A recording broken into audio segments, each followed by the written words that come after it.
over 3,500 kilometers from India.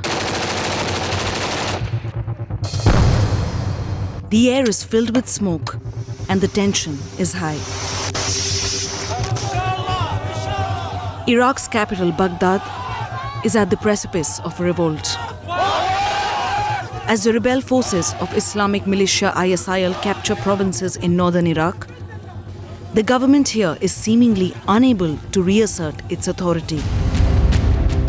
And the world is watching closely, bracing up for not only the political turmoil, but the economic impact, with Iraq being the second largest crude oil exporter in the world.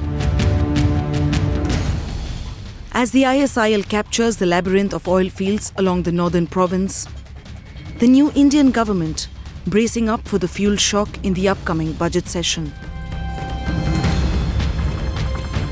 India imports over 70% of its oil requirement. Out of this, 2 million barrels per day is imported from Iraq, which is India's second largest crude oil supplier after Saudi Arabia. And with the crude oil price shooting up to a 9-month high, the budget month has begun with the oil marketing companies announcing the steepest increase in petrol price in the last 9 months. If the ISIS forces overrun the oil production facilities in the south, there is likely to be a very sharp spike in the price of oil. We could see the West Texas spike up towards $120 a barrel and maybe even beyond that. Simply because if there was a complete disruption to oil supply from Iraq, there won't be sufficient spare capacity within OPEC to offset that.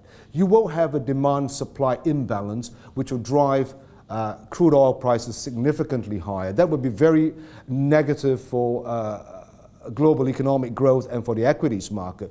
But our base case scenario is one of continued instability in Iraq. Inflation in any economy is always present, especially in a growing economy, but inflation that is at a level that's too high erodes the consumer spending base, and when spending's not happening, businesses will not invest, and it's going to really stifle growth. Here, what a time to come into government. We've got concerns over the monsoon rains, we've got the troubles in the Middle East, which are going to drive up food inflation and fuel inflation. And those two factors, which are entirely outside of the control of the current government or any government, mean that any quick fix to inflation is not going to be possible. So the government really ought to be preparing the country for things to get better, but get better slowly, and really to prepare them that it might get worse before it gets better. In fact, the government has already hinted that the fuel shocker will continue, as it is mulling tough proposal on continuing monthly diesel price rise, with kerosene and gas cylinders next on the price hike list. ये सरकार से ये पूछना चाहेंगे देशवासियों की ओर से कि महंगाई कम करने के लिए, जिससे आम आदमी जूझ रहा है, पीड़ित है, आसमान छूती महंगाई कमर तोड़ रही है, एनडीए सरकार के पास, भाजपा के पास, नरेंद्र मोदी जी के पास क्या वो आइडिया हैं नए, या फिर उनको अपना नारा बदल लेना चाहिए और मोदी सरकार लाई महंगाई और हाहाकार लिख लेना चाहिए अपने नए नारे के तौर पर.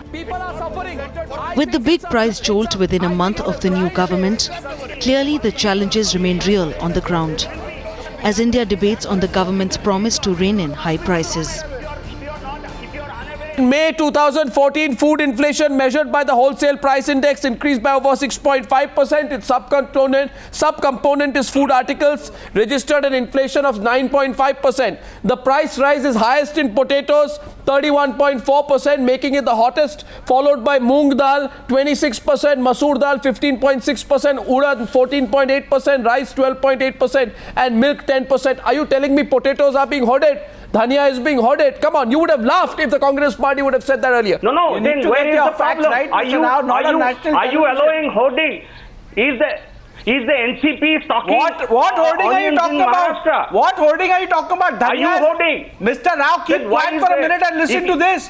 Mr. Rao, Dhania you have the patience Mr. to Rao, hear me first. Dhania is 90 rupees a bundle. And Dhania cannot be hoarded. Potatoes cannot be hoarded.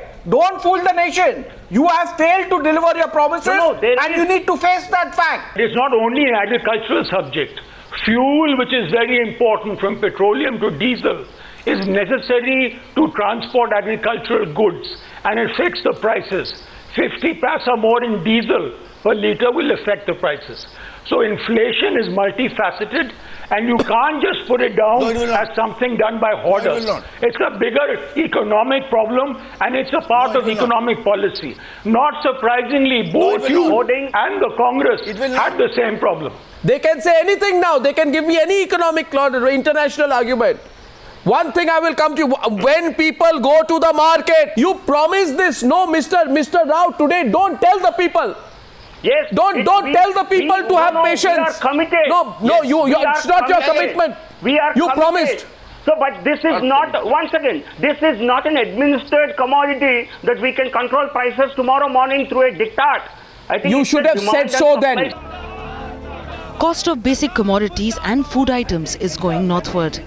The consumer budgets are shrinking, which has a direct impact on the investor confidence in India's story. It's not really high interest rates. This is something that gets talked about in India all the time, that India has this crushing interest rate. But as you mentioned, with high inflation, the real interest rate is not really that high. So I don't think of this as an interest rate problem. I think of it as an inflation problem.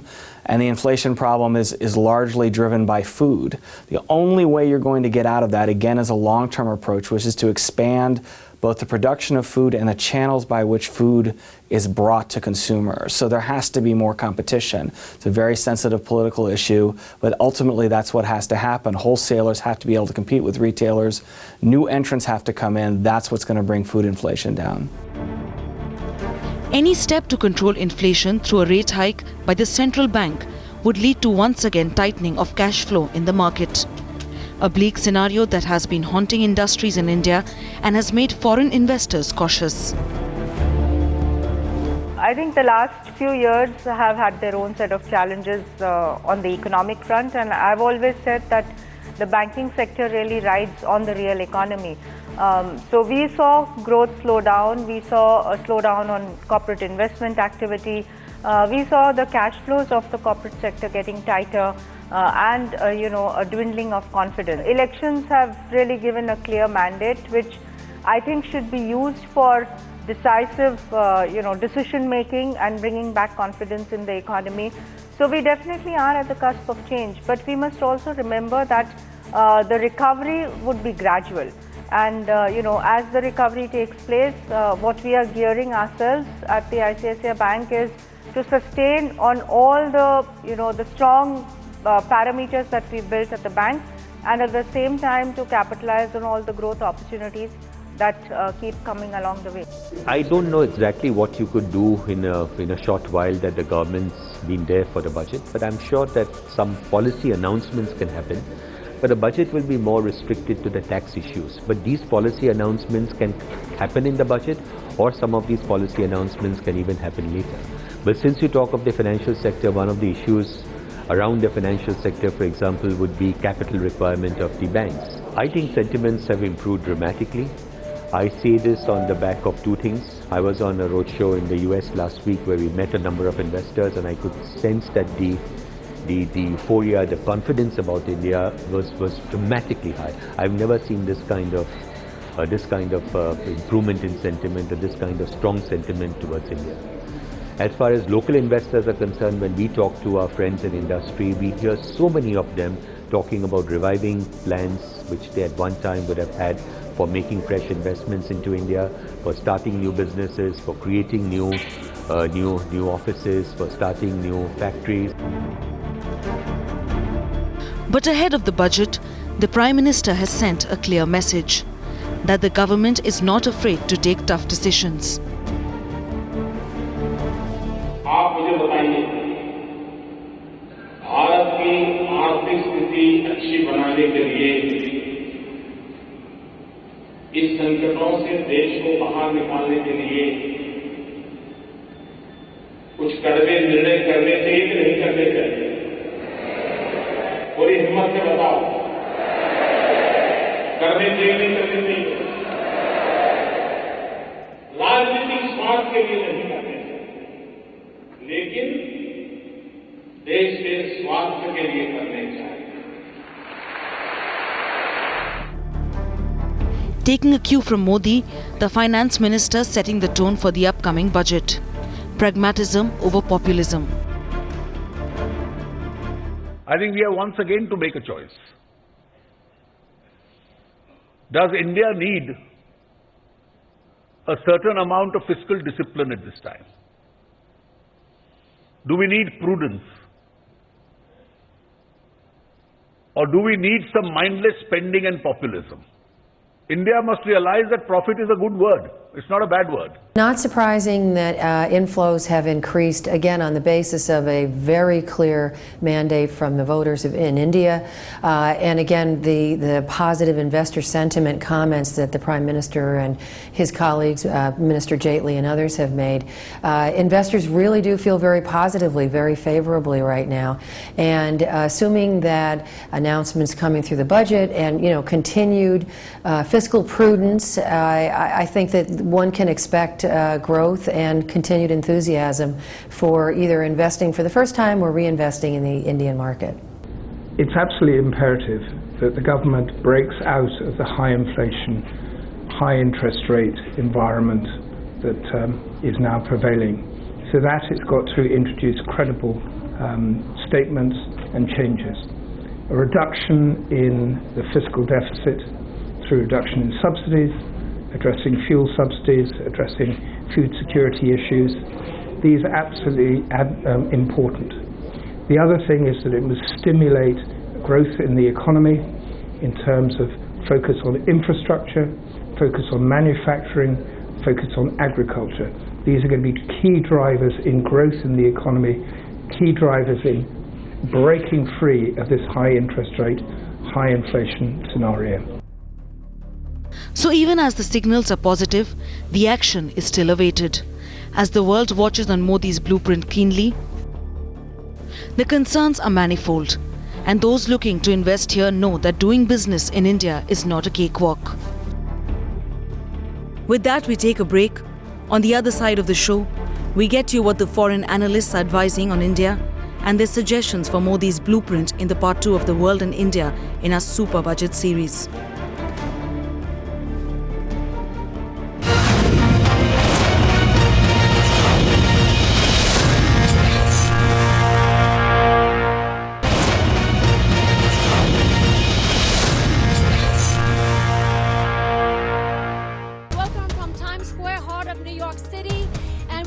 On 16 May, as the world watched India's decision, celebrations erupted at New York's Times Square.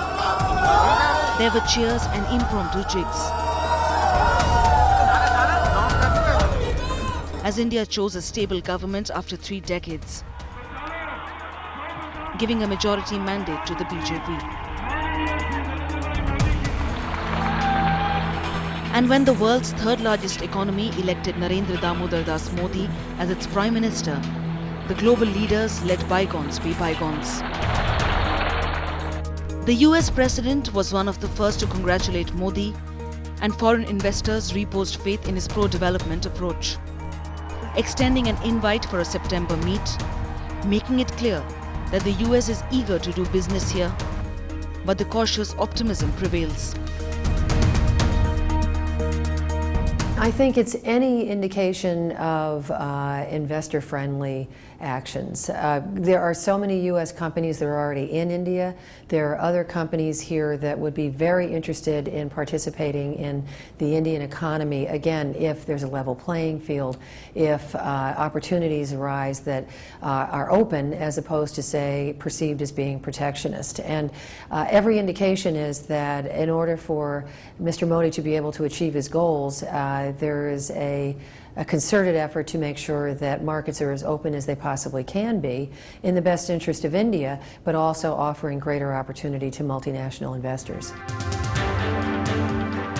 In fact, it was last year only the downgrade threat by ratings agencies was looming large, with policy paralysis and decades-low growth putting pressure on the UPA's finance minister. And now the ratings agencies are eyeing the roadmap to recovery. The most scary is the S&P, which has warned India with its negative outlook, and any further decline would reduce India to junk status. On the brighter side, other rating agencies, including Fitch and Morgan Stanley, maintain a positive sentiment for the investment in India's economy. And if you look at the weakness in the Indian economy, much of that has been a very weak story in capex, both public and private sector. You know, India does have a significant power deficit. It does need to build more infrastructure in many areas. And the corporate sector, you know, as demand picks up, is going to need to invest.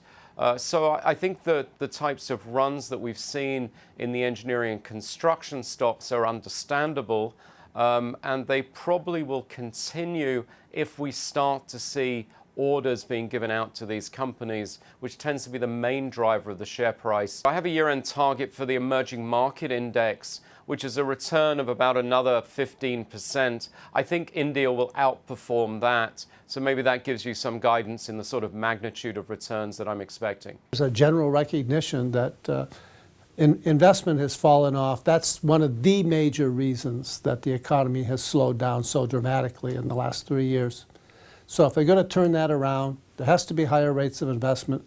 The government doesn't have the money to do it all themselves, so they have to have some measures to promote higher rates of investment in the domestic private sector.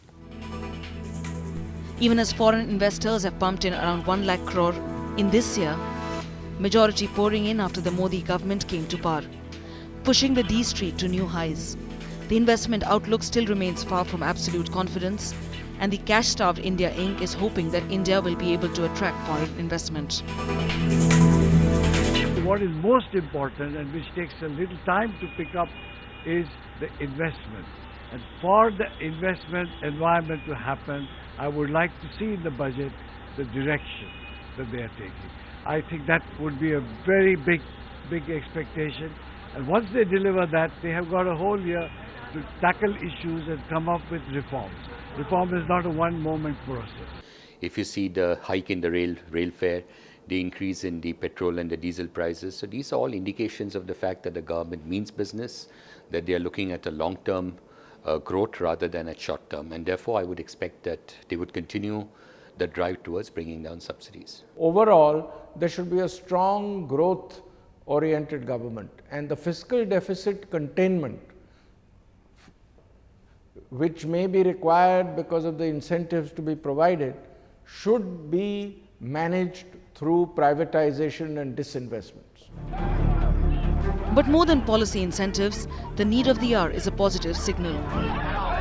Those who have ventured out to invest in India have pulled out after inordinate delays, protests, and in short, policy paralysis under the UPA government, denting India's image of becoming a business destination. And more than the budget, the foreign investors are hoping for a real change on the ground. The World Bank report has even pushed India at 134th spot against the 131. Lower than Brazil, China and Russia. From land acquisition norms or taxation or contract enforcement, investors have shied away in the past due to lack of a smoother, simpler freeway to big-ticket projects. We are expecting to hear measures to deal with fiscal stability. We want to hear how interest rates, inflation and foreign currency are going to be tackled. The government needs to create conditions for growth, and conditions for growth is a difficult thing to do, but we're expecting to hear announcements about infrastructure investment. We want to really see the burden of red tape in India. When our clients go to India, we get a lot of feedback on it not being an easy place to do business, so something that will reduce down the administrative burden of being in India. And finally, what we want to hear is something to deal with the current account deficit and the fiscal deficit and the ingredients to the solution of that. And more than the budget, the foreign investors are hoping for a real change on the ground. Let's not forget there is still the issue of the Vodafone, of Mitsubishi, still outstanding, which had nothing to do specifically with the retail issues. It has to do with consistency of policies. I repeat that, consistency of policies. You can't say one moment, yes, we will open, and then say, actually, no, we won't.